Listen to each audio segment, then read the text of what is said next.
Hey, everybody, welcome back to On Stage, Off Stage. I'm your host, George Sapio, and this is episode number 177, May of 2024. Our guest this month is Lily Janiak.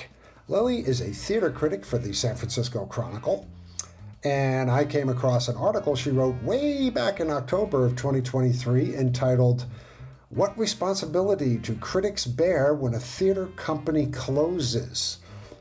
I was so struck that anyone, let alone a theater critic, would voice that out loud. But it's a legitimate question, especially after COVID-19 has ravaged the theater scene worldwide.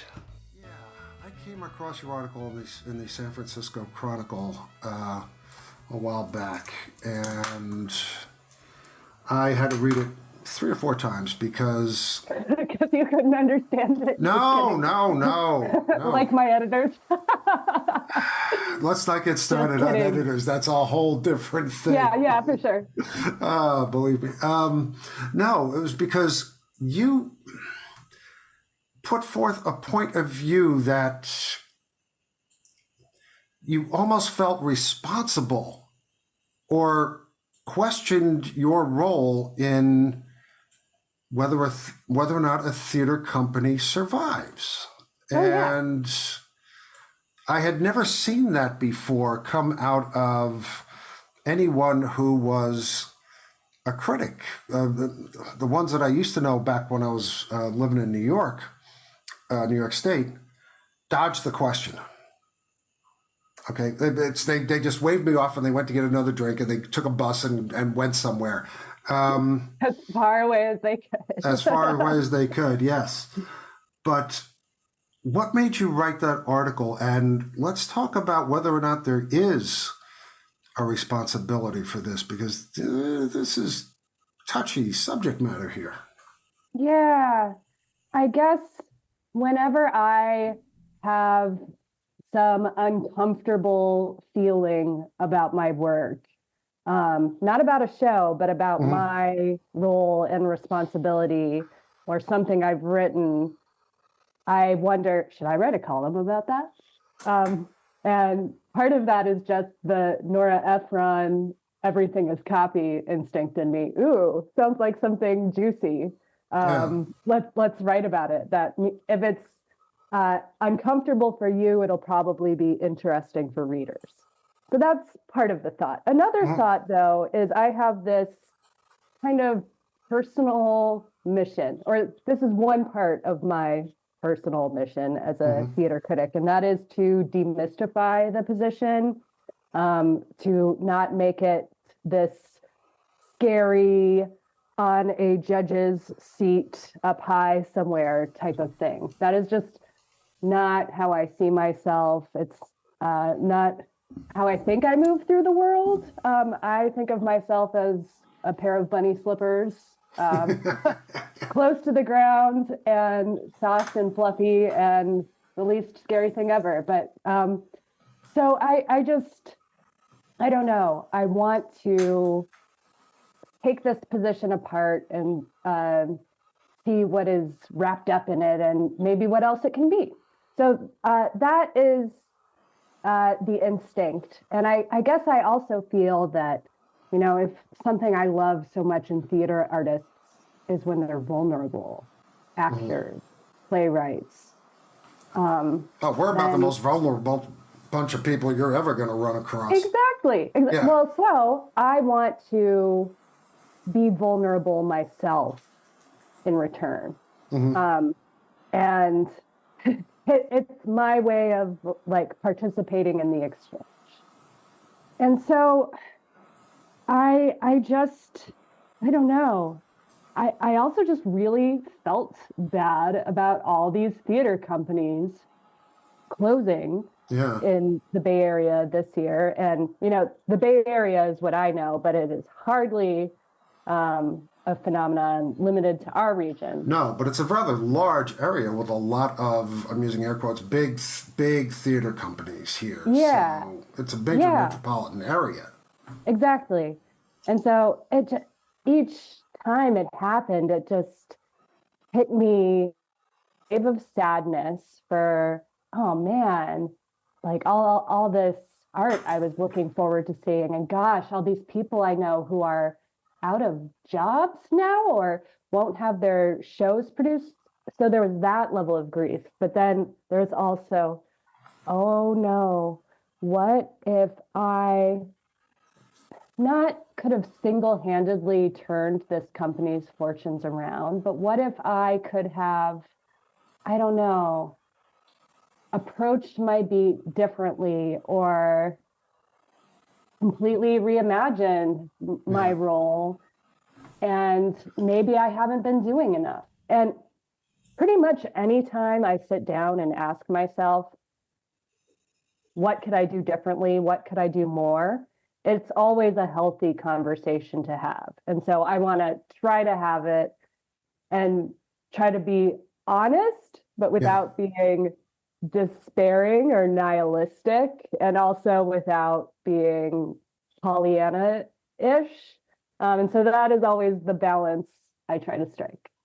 It's a hard balance because Yeah. your job is to, well, why don't you tell me what your job is? What is a theater critic? Okay. What are you supposed to walk in there and do? Oh my gosh. Well, Yeah. it's changing.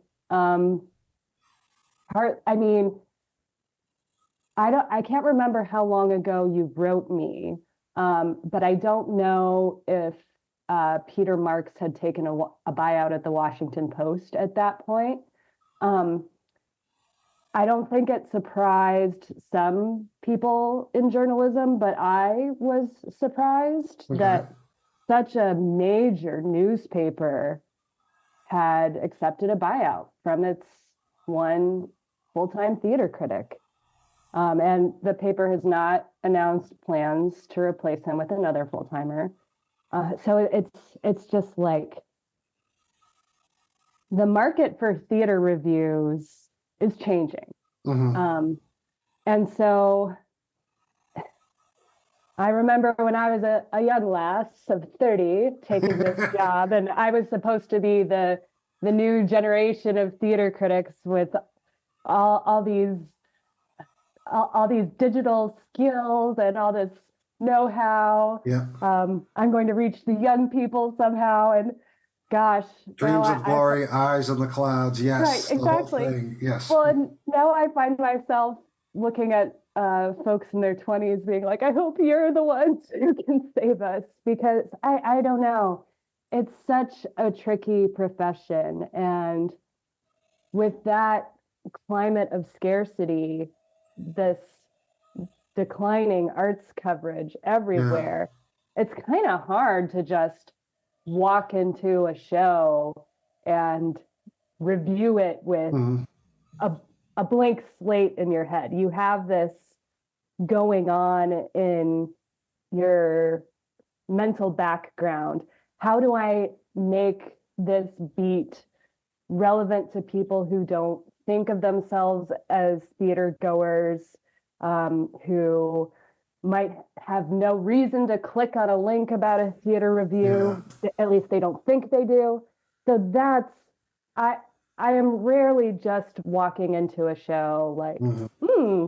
I'll see what these artists have to say to me tonight. Preaching to the non-choir is a very, very tough job. How do you get somebody interested in theater when theater is not a part of their life?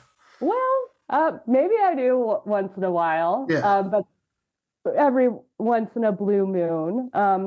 But it's try, and this is something I try to impress upon my sources also, is we have to find a way to invite more people in.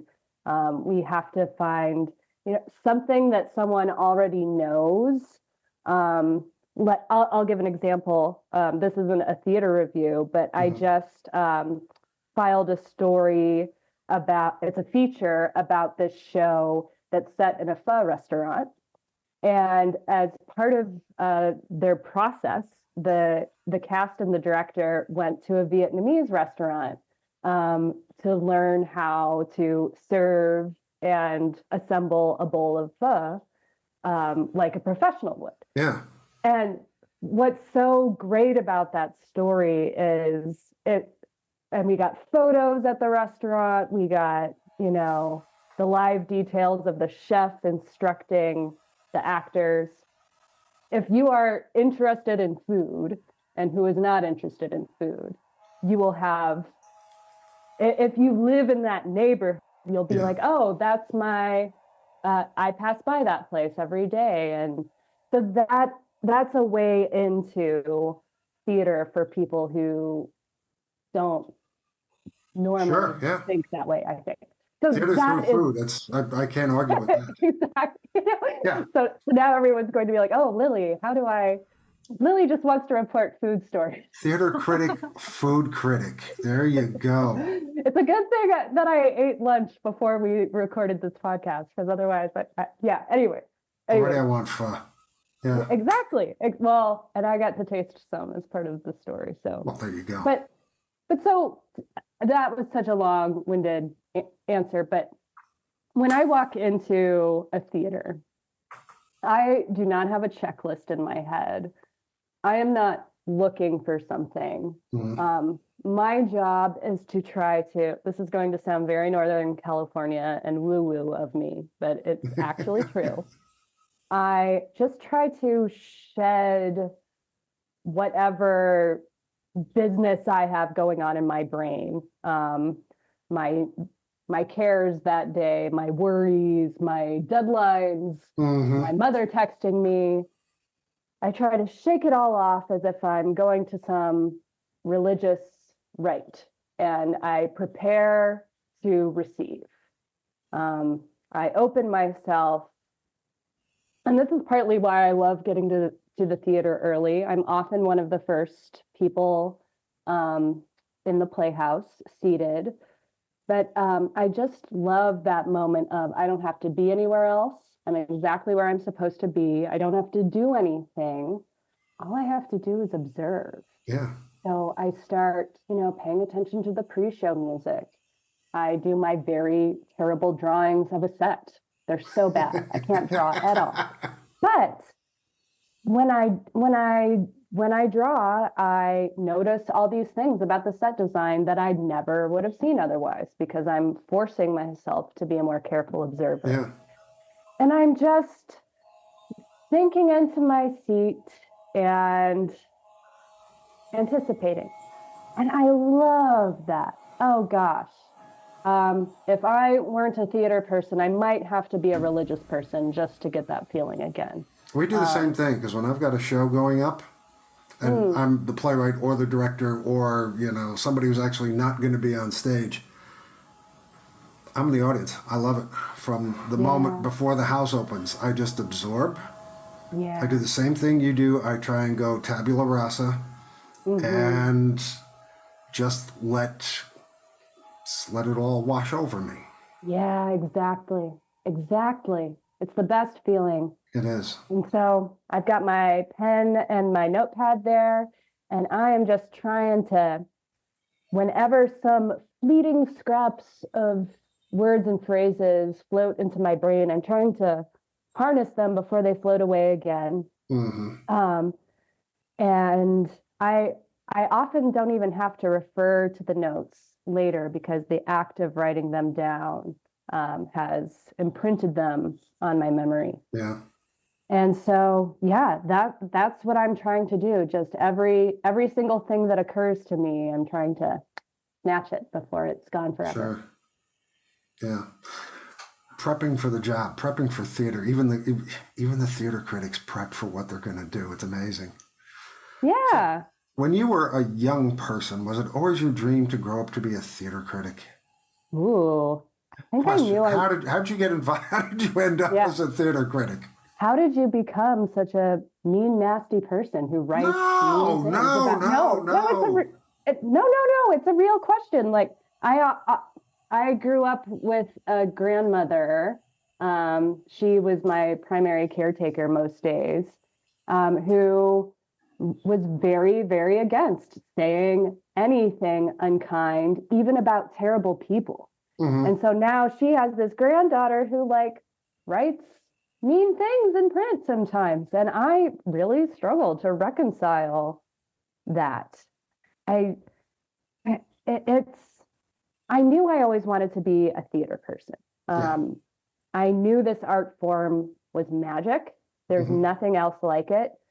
You can create the most imaginative things with literally a shoestring. No CGI required. You get the audience to buy into, oh, these two people standing next to each other, one of them's dead, one of them's alive. One of them is in the present, one of them lived in a prehistoric time. And the brain just accepts it and rolls with it. You tried to do the same thing in film, it would look so dumb.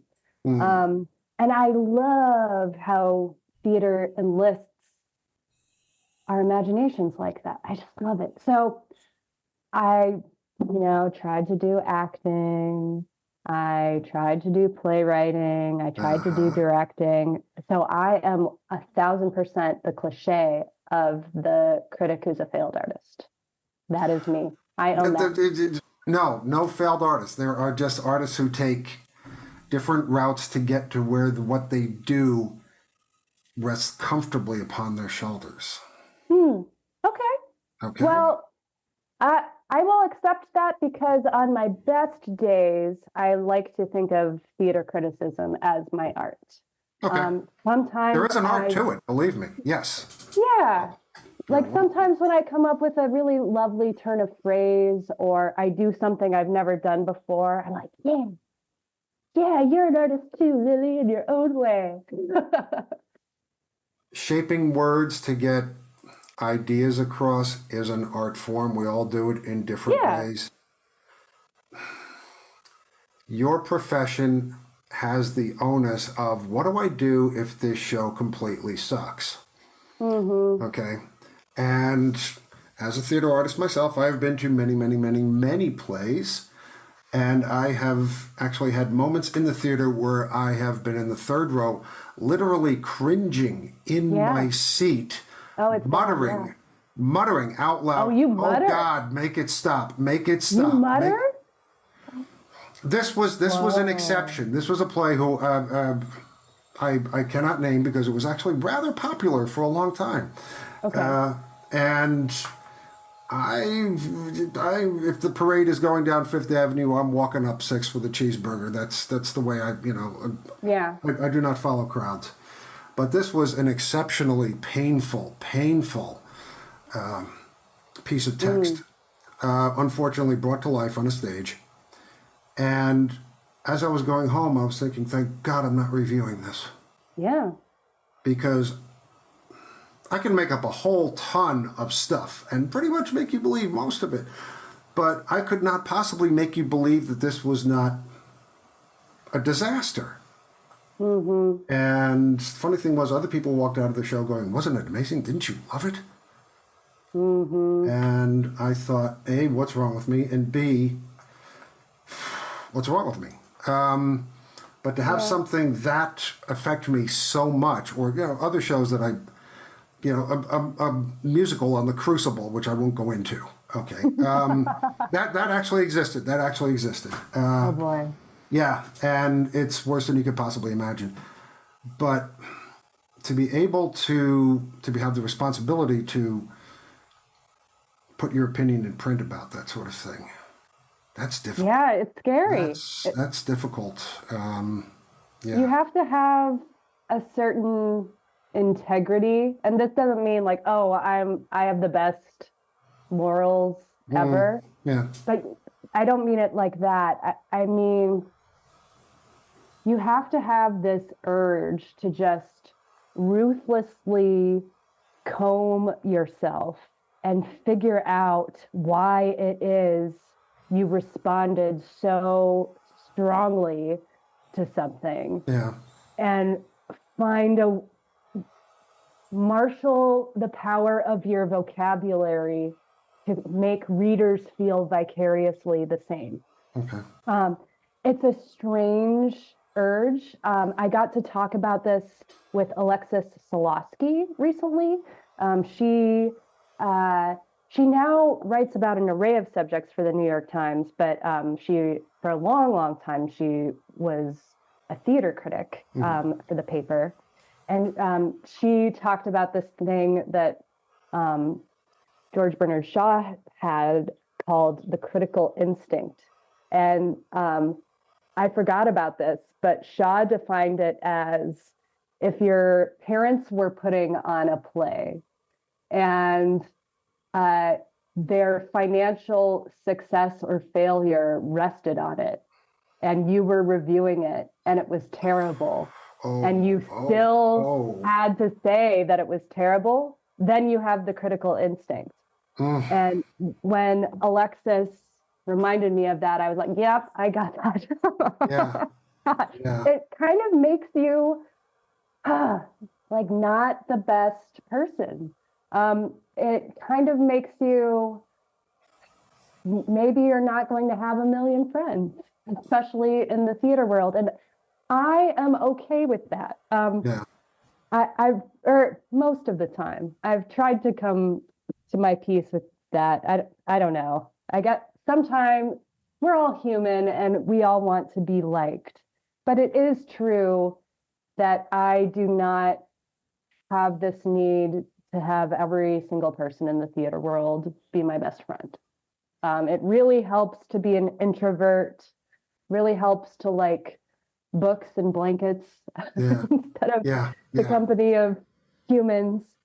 But I guess when I've walked out of a show and I haven't wrestled with really what it was that made me think that thing about it, I feel like unsettled and incomplete. Like I need to do that, or I'm just going to be walking around like a ball of energy that's going to, I don't know, catapult into something. Sure. So I have to work it out. It's a process, especially when something affects you that way, and you have to figure out why, and what. Yeah. How badly did COVID knock out the San Francisco Bay Area theater? Well, I mean, we started this conversation talking about all the closures, and that's been what, a half dozen now, and institutions that were beloved and I thought had a ton of support. I'm especially thinking of Bay Area Children's Theater. That was just such a shock. Thinking also of institutions like TheaterWorks, which is the third largest nonprofit theater in the Bay Area, had an emergency fundraising campaign, and they succeeded, but they can't do that again next year. You can't have an emergency fundraising campaign every year. I'm thinking of California Shakespeare Theater, which this past summer, also one of the larger nonprofits in the Bay. Last summer, they didn't produce any of their own shows. They kind of changed into more of a rental house. And this summer, they're producing one instead of their traditional four. So we have not bounced back. I think maybe one theater that I've talked to is close to pre-pandemic audience numbers. And we're still figuring out what that means, what that looks like, how we program and how we budget going forward. And if anyone has the answers, let's talk. Because San Francisco is not unique. It's happened everywhere. Big theaters, small theaters, the ones that closed, and the ones that are still hanging on, going to their backers on hands and knees, begging. Because that's what really theater is all about. That's what artistic directors do. They run around begging for money. It's not all. Yeah, it's not all glamorous. No, it's not. And I've always wondered what theater was going to evolve into, whether the houses were too big to begin with. I mean, there are LA theaters out there. It's 3 theaters. It's $70 million budget for a year just, to put on theater. And God, I'd love to have that kind of budget. But if something like the pandemic can knock out all the stilts, and it did, and San Francisco being an example, this is just an idle question. How will theater reform to compensate for something like that? It's a question I think a lot of people are thinking about. And when it comes down to people like yourself who have to tell the truth about what they've seen, Right.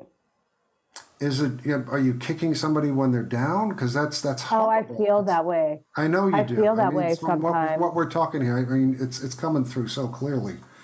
Oh man, I just, But I it's a love horrible my little, responsibility. yeah, I love my Bay Area theater artists so much, even when I have to, be honest and try to articulate when and how a show doesn't live up to Yeah.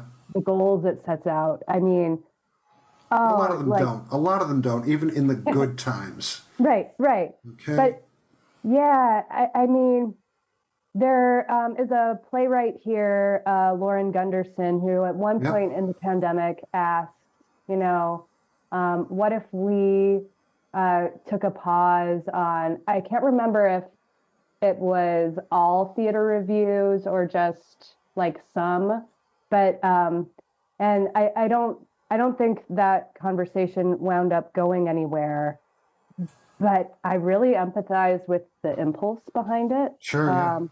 Yeah. It's exactly that kicking someone when they're down thing.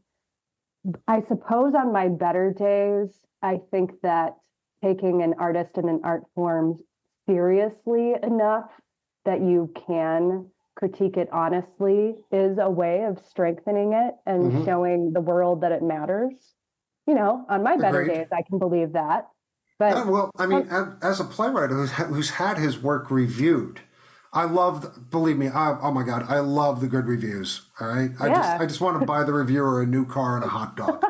Um, but the ones that pan the plays that I've written, I have found in nearly all cases, they've put their points across eloquently, clearly, and succinctly.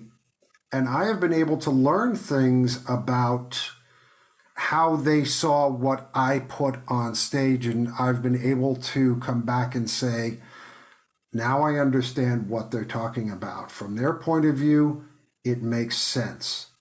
All right, I've done some rewrites, I've done some restructuring, I've tweaked a few things. I'm not saying I've rewritten completely to please them, that would be ridiculous. Right. But when a reviewer comes across and says, okay, George Sapio's play is, it's not entirely crap, but here's what I didn't like, and I'm going to look at that stuff. And most times I actually get something out of it. So it's a benefit. And that just means they wrote something honestly, and they wrote something intelligently, and they wrote it with respectability. Even when you're writing something that is not, completely laudatory, it has a function and it serves a purpose. And even though we don't want to see the bad reviews, we keep those away from everybody else. But Can I share something that yeah, please. my peer Joshua Cosman, our classical music critic at the Chronicle, told me once. I was really down and out about a bunch of negative reader emails and artist feedback. So this would be the theater critics version of bad reviews. And I just felt like I wanted to wipe myself off the face of the earth. No. Why do I even have a byline? Why do I continue to do this? And Joshua's advice to me, which I will probably remember forever, is that when people like that write you something, it means something. It might not mean what they think it means or what they want it to mean, but it means something. Mm-hmm. And you get to decide what it means and how to use it. And to me, that was the most liberating and generous piece of advice. Oh my gosh. Yeah, it's a good piece of advice. I hope it works for artists and theater reviews. I don't think we could survive without reviews, honestly. I think it's an absolute necessary part The truth has to come across somewhere, and the truth is not always pretty, but it's always beneficial, I think. Well, not always, but mostly in most cases, yes. Let's switch over to something else because I was reading some more of your articles, and I read a whole bunch of these things. You're a reader. Oh my gosh, I love readers. I can read, yes, but you pulled an experiment which I found a little bit crazy, but absolutely fascinating. Chat GPI. Or Chat GPT. Chat GPT, yes. I misprinted. I typed it wrong and I read my type wrong. Human Lily versus robot Lily experiments. Yeah. Oh, come on. Let's talk about that because that's Oh amazing. yeah, that was one of my favorite pieces to write in the past year. I think I really hit that story idea at the right time, just as ChatGPT was debuting and Let me preface this by saying that ChatGPT scares the hell out of me. Oh yeah, same. Right? I think it's like Skynet coming down. I totally hear you. And so this was one of those things again where, oh, I'm feeling some discomfort about my job.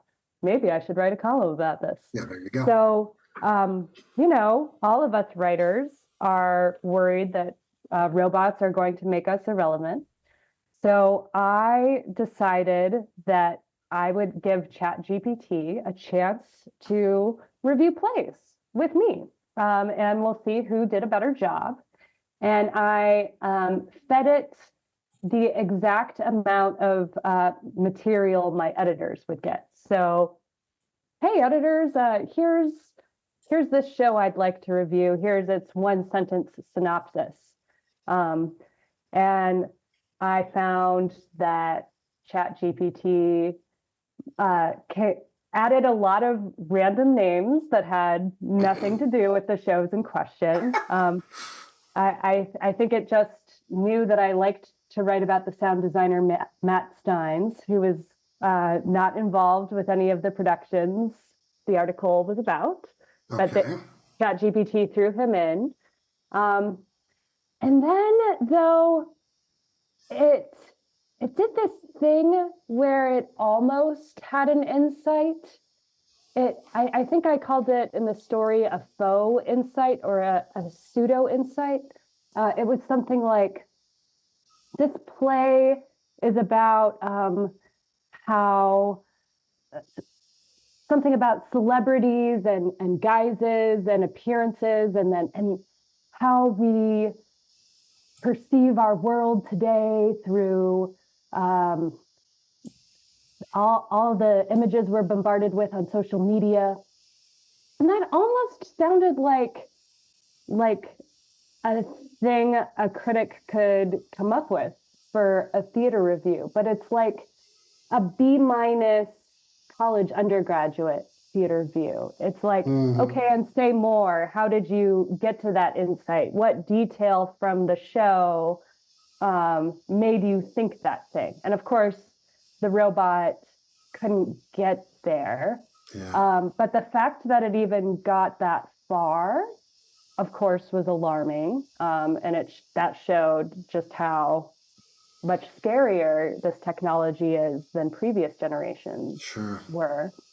And so I guess I just wanted to take the whole experience as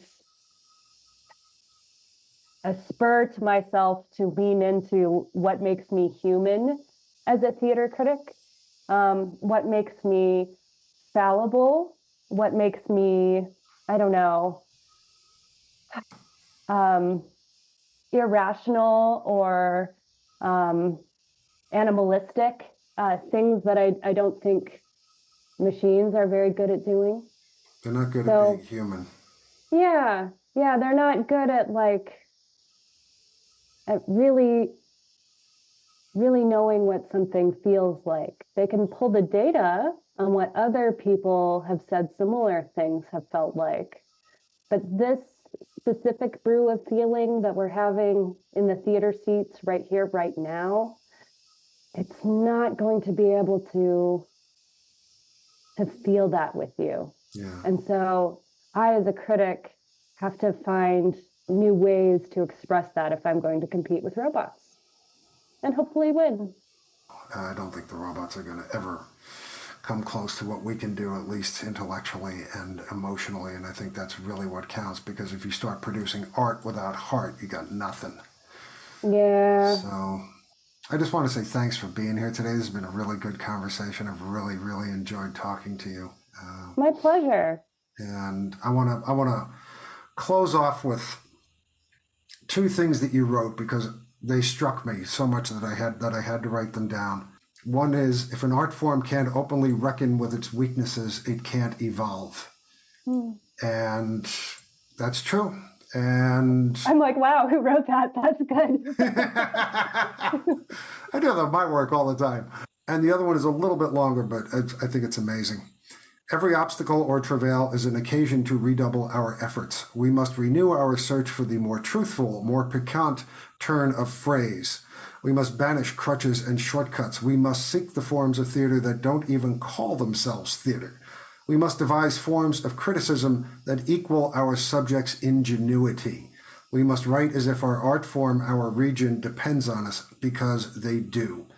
And underneath that, I wrote in a crayon, because that was all I had at the moment, you set the bar rather high, haven't you? Yeah. Yeah. Now I'm listening to that. I'm like, gosh, I have to do all that.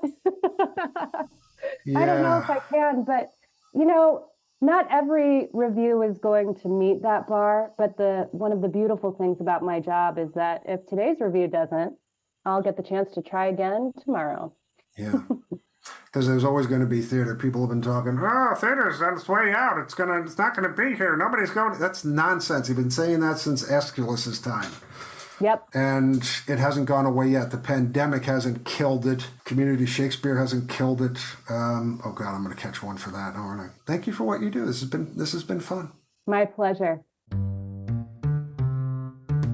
Hey kids, thanks for listening to On Stage, Off Stage. On Stage, Off Stage is produced monthly, and all of our shows can be found at onstageoffstage.org, and also on Podbean, Apple Podcasts, Spotify, iHeart, and Google Podcasts. If you enjoy what we do, please recommend us to your friends. Don't forget to like us on Facebook and follow us on Twitter at OnOffStage. And if you are a theater artist with an upcoming project or interest, or know of someone in the theater world who'd make good chat, by all means, send us a note at onstageoffstagepodcast@gmail.com. Our theme music is Don't Worry, Be Frappy by the composer Max Dickinson. You can find a lot more of Max's magnificent music on SoundCloud. I'm George Sapio. Thanks once again for listening, and please be kind to those with whom we share this rock. And as always, happy theatering to all of you.